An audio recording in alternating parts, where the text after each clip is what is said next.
আমি ওনাকে সব ঘটনা খুলে বলায় ইমাম হুজুর অবাক হয়ে আমার দিকে তাকিয়ে বললেন, বাবারে, তুমি জানো তুমি কত বড় পাপ কাজ করেছ? তুমি কুফরি করছো, কালো জাদু করছো। এতে তোমার ঈমান চলে গেছে। তোমাকে আবার কালেমা পড়ে মুসলমান হতে হবে। তুমি বাবা বড় বিপদের মধ্যে পড়েছ। জানি না তোমার সামনে কি হবে। আমি তোমাকে পুরো সাহায্য না করতে পারলেও আমার সাথে থাকা বন্ধুজনের মাধ্যমে কিছুটা সাহায্য হলেও করতে পারবো। ইমাম হুজুরের কথাগুলো শুনে নিজেকে যেন বড় অপরাধী মনে হচ্ছিল। একটা মেয়েকে আপন করে পেতে কালো জাদু করা আমার ঠিক হয়নি।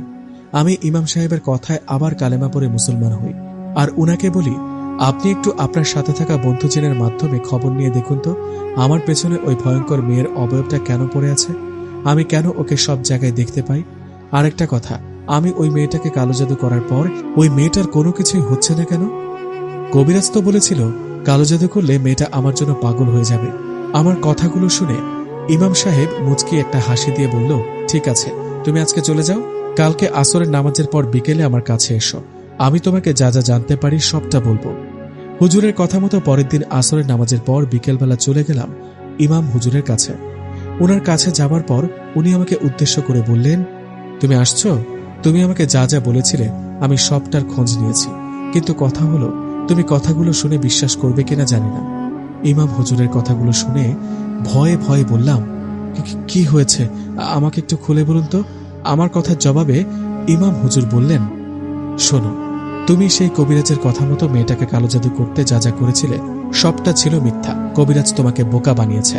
তোমার কি মনে আছে, কবিরাজ প্রথমে তোমার কাজটা করতে চাইছিল না, পরে সে মেয়েটার বাবার নাম শোনার পর তোমার কাজ করতে রাজি হয়েছিল। আসলে তুমি যে মেয়েটাকে কালো জাদু করেছ সেই মেয়েটার বাবার সাথে পূর্বের শত্রুতা ছিল ওই কবিরাজের। কবিরাজ তোমার হয়ে কাজ করেনি, বরং তোমাকে নিয়ে সবকিছু এনে কবিরাজ ওই মেয়েটা সহ ওর পুরো পরিবারের ওপর কালো জাদু করেছে। কবিরাজ কালো জাদু করে ওই পরিবারের সবাইকে শেষ করে দিবে। ইমাম হুজুরের মুখে কথাগুলো শুনে আমি যেন আকাশ থেকে পড়লাম। তাহলে কবিরাজ আমাকে এভাবে ধোঁকা দিল? আমাকে চিন্তিত দেখে হুজুর আরো বললেন, বিষয়টা এখানেই থেমে নেই। তুমি শ্মশান ঘাট থেকে ফেরার সময় একটা ভয়ঙ্কর মেয়ের অবয়ব দেখেছিল। ওটা তোমার পা টেনে ধরায় তুমি ওকে আঘাত করেছ। আসলে বাবা ও হলো শ্মশান ঘাটের ডাইনি। ও ওখানেই থাকে। তুমি ওকে আঘাত করার ফলে ও তোমার পেছনে লেগেছে। ওই ডাইনি অনেক শক্তিশালী। তুমি বাবা ভালো কোনো হুজুর বা কবিরাজ দেখাও, আর বিষয়টা চেপে না রেখে তোমার মা বাবাকে খুলে বলো। এই বলে ইমাম হুজুর আমাকে একটু ছাড়ফুঁক দিয়ে বললেন বাড়িতে চলে যেতে।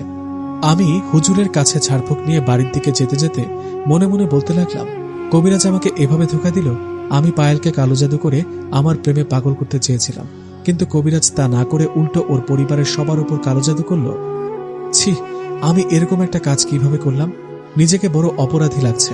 আমার জন্য একটা পরিবার এভাবে শেষ হয়ে যাবে? আমি বেঁচে থাকতে তা হতে দিব না। একে তো শ্মশান ঘাটের ডাইনি আমার পেছনে পড়ে আছে, আর তার উপর আবার কবিরাজের ধোঁকা। কবিরাজ আমাকে ধোঁকা দেওয়ায় আমি 2 দিন পর ওনার সাথে দেখা করি। আমি কবিরাজের সাথে দেখা করে ওনাকে বলি, কেন আমার সাথে এমনটা করলো? আমার কথার জবাবে কবিরাজ বলল, আমি কিছু জানি না, কিছু করিনি আমি। একে তো অপরাধ করেছে, তার উপর আবার অস্বীকার করছে। আমি কবিরাজের কথা রাগ করে ওনাকে বলি, আপনি আমাকে ধোঁকা দিয়ে আমাকে দিয়ে কাজ করিয়ে নিয়ে একটা পরিবারের ক্ষতি করতে চাচ্ছেন। আমি না বুঝে আপনাকে সবকিছু এনে দিয়েছি। আমাকে দিয়ে আপনি শুরুটা করিয়েছিলেন না, এবার আমিও চেষ্টা করব। কথাটা বলে আমি রেগে সেখান থেকে বাড়িতে চলে আসলাম। পরের দিন আমি আবারও চলে গেলাম ইমাম হুজুরের কাছে। ওনার কাছে যেতেই উনি আমাকে বললেন, তুমি কেন আবার আসছো, কোনো সমস্যা কি? হুজুরের কথা আমি বললাম, হুজুর, কবিরাজ আমাকে ধোঁকা দিয়েছে, আমাকে দিয়ে পাপ কাজ করিয়েছে। আমি এর চেষ্টা করতে চাই। আমি পায়েল ও তার পরিবারকে কালো জাদু করতে সাহায্য করেছি। কবিরাজের দেওয়া একটা হাড়িতে কালো জাদুর সকল উপকরণ দিয়ে সেটা পায়েলদের বাড়ির পিছনে মাটিতে পুঁতে রেখেছি। আমি ওটা আবার তুলে এনে নষ্ট করে দিতে চাই, তাই আপনার কাছে আসা। আমার কথা শুনে হুজুর বললেন, তুমি যতটা সহজ ভাবছ বিষয়টা এতটা সহজ না। সেই কবিরাজ এতটা বোকা না। কবিরাজ চাইবে না তুমি সেই হাড়িটা তুলে নিয়ে আসো, তাই কবিরাজ তার সাথে থাকা জিনকে পাহারা দিয়ে রাখবে। হুজুরের কথার জবাবে আমি বললাম, তাহলে কি করব আপনি বলে দেন। আমি চোখের সামনে একটা পরিবারকে এভাবে শেষ হতে দেখতে পারবো না। দরকার হলে আমি মারা যাব, তবুও আমি যা ভুল করেছি সেটা চেষ্টা করে ছাড়ব। আমার কথা শুনে হুজুর বললেন, এটা ভেবে ভালো লাগছে, তুমি তোমার ভুলটা বুঝতে পেরেছ। ঠিক আছে, আমি তোমাকে সাহায্য করব। তুমি আজ রাতে ওই বাড়িতে গিয়ে যেখানে হাড়িটা পুঁতে রেখেছ সেখান থেকে ওটা তুলে নিয়ে আসবে। তারপর আমি কালো জাদুর সবকিছু নষ্ট করে দিব। তবে মনে রেখো, কবিরাজের পাঠানো জিন কিন্তু তোমার বাধা হয়ে দাঁড়াতে পারে, সাবধানে যেও। ইমাম হুজুরের কথায় আমি বাড়িতে চলে গেলাম আর অপেক্ষা করতে লাগলাম রাতের জন্য। অনেক অপেক্ষার পর দিন পেরিয়ে রাত হলো। রাত হতে আমি বেরিয়ে পড়লাম পায়েলদের বাড়ির দিকে। আমি সেখানে যাবার সময় কোনো সমস্যা হয়নি। আমি চলে গেলাম পায়েলদের বাড়ির পেছনে, যেখানে হাড়িটা মাটিতে পুঁতে রেখেছি। সেখানে যাবার পর মাটি খুঁড়ে আমি খুঁজতে থাকি সেই হাড়িটা। এভাবে বেশ কিছুক্ষণ খোঁজাখুঁজির পর আমি অবশেষে হাড়িটা পাই। হাড়িটা পেয়ে আমি সেখানে থেকে বাড়ির দিকে আসতে যাব, ঠিক তখনই